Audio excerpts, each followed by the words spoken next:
Coming up on today's episode of Airborne-Unlimited, Hartzell Propeller Innovation Center opens in Ohio. Commemorative Air Force Air Power Tour 2026. FAA violated collective bargaining rules.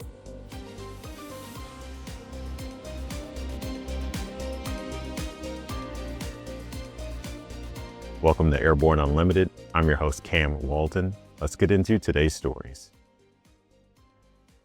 Hartzell Propeller Innovation Center opens in Ohio. A new center has been built for Hartzell carbon fiber propeller production, WhirlWind experimental and airboat propeller production, and the factory's Piqua-based Hartzell Service Center. It is also the new home for the Hartzell Service Center and R&D. Hartzell has received a JobsOhio grant of $2 million, plus Hartzell has committed more than $10 million to invest in the center for over the next 5 years. Hartzell Propeller currently employs 350 plus people at their headquarters in Piqua, Ohio, and has committed to creating new jobs in the area. The building housing the Hartzell Propeller Innovation Center, located at 1900 Covington Avenue, sits adjacent to the main Hartzell facilities. This expansion will add more than 150,000 square feet to the current footprint. To quote J.J. Frigge, president of Hartzell Propeller, "The grand opening of the Hartzell Propeller Innovation Center represents a major step forward for Hartzell Propeller. Purpose-built to support the next chapter of advanced propeller innovation, this facility more than quadruples our carbon fiber production footprint," end quote. The $2 million grant award comes through the JobsOhio Research and Development Center grant program, which was founded to facilitate strategic corporate R&D centers in Ohio. Hartzell secured the grant by bringing together two key industries targeted by JobsOhio: advanced manufacturing and aerospace and aviation. After the break, ALPA says House's DCA safety mitigations fall short. Looking for a new generation of proven and efficient aviation power plants that boast modern engineering, electronic ignition, and both direct and gear drive systems? With 100 horsepower to 240 horsepower, the Skyline and Redline engines offer uncommon value in an overpriced industry. Whether you are looking for fixed wing or rotor, MW Fly Americas has been established to service the American market with dedication and expertise. MWFlyAmericas.com. It's time to upgrade your power plant to the first FAA-certified clean sheet engine design in over 60 years. Delta Hawk's jet fuel-powered liquid-cooled turbocharged engine produces turbine performance at 40% better fuel efficiency of typical reciprocating engines, while also achieving exceptional reliability and significant reduction in cost of ownership. Reserve your engine package today at deltahawk.com. Welcome back. Now let's take a trip around the patch for some shorter stories. ALPA says House's DCA safety mitigations fall short. ALPA isn't satisfied with the House's plan to address the stunning safety gaps tied to last January's fatal mid-air collision, arguing the bill dodges a key upgrade: cockpit display of traffic information. The Airspace Location and Enhanced Risk Transparency Act of 2026, or ALERT Act, was introduced by leaders of the House Transportation and Infrastructure and Armed Services Committees following the National Transportation Safety Board's final report into the crash of PSA Airlines Flight 5342 and the U.S. Army helicopter near DCA. The accident killed 67 people. The DCA tower is going digital, ditching paper flight strips. Controllers in the tower at Ronald Reagan Washington National Airport are officially putting down their paper strips and trading them for some much-needed digital versions, coming as one step to the DOT's push to build the best air traffic control system in the world. SecTrans Duffy noted that $12.5 billion in air traffic control funding was included in President Trump's One Big Beautiful Bill. The upgrade is part of the FAA's Terminal Flight Data Manager program, which installs electronic flight strips in control towers to boost surface management and coordination. FAA approved Cessna Citation Ascend full flight simulator. Flight Safety International Inc., FSI, has received FAA approval for the world's first Citation Ascend Level D full flight simulator. The addition of the simulator provides continued investment in developing high-fidelity training solutions aligned with evolving fleet demand and operational needs.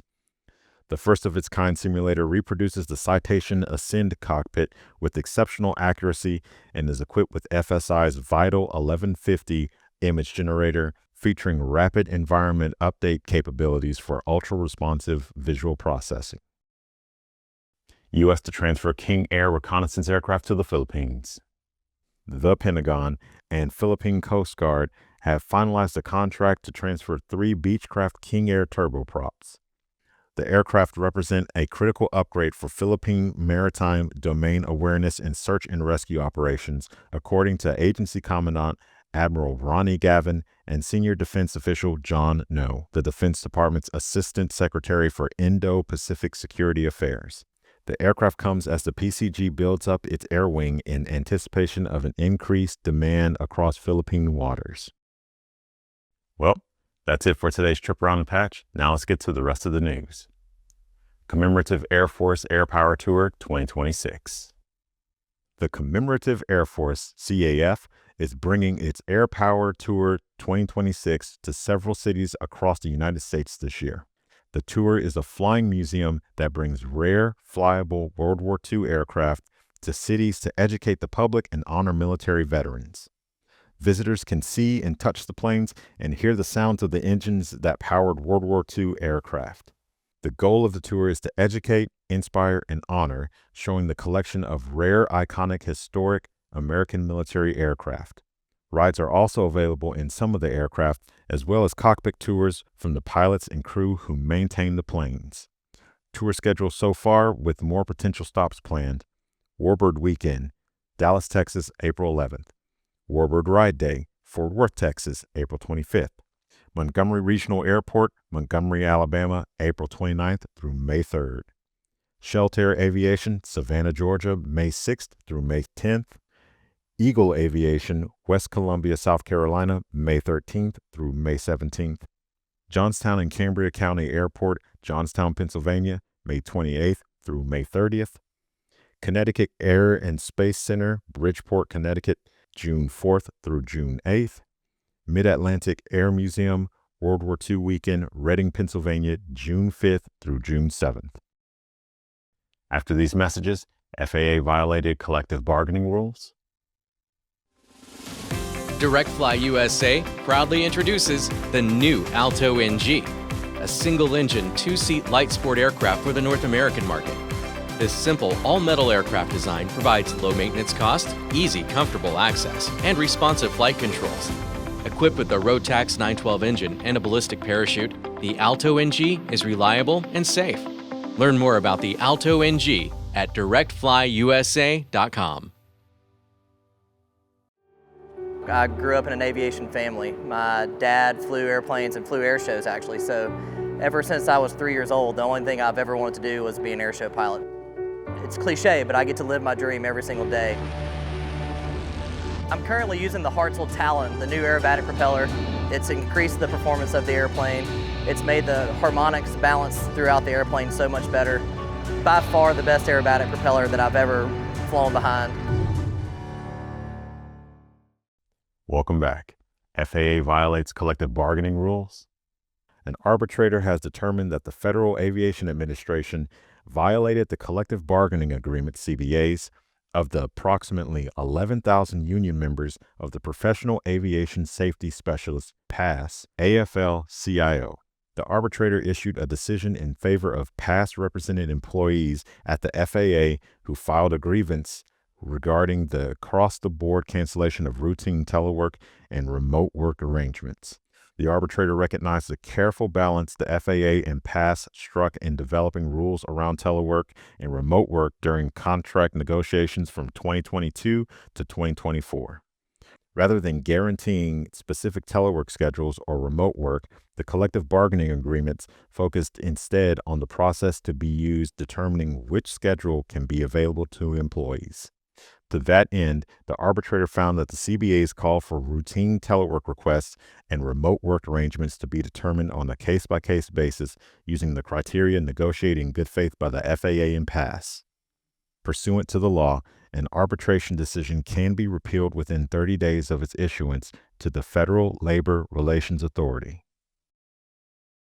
And that's our show for today. You can catch episodes of Airborne on YouTube, Roku, or Fire TV. Just search for Aero-News or Airborne. And don't forget to follow us on social media. Thanks for watching.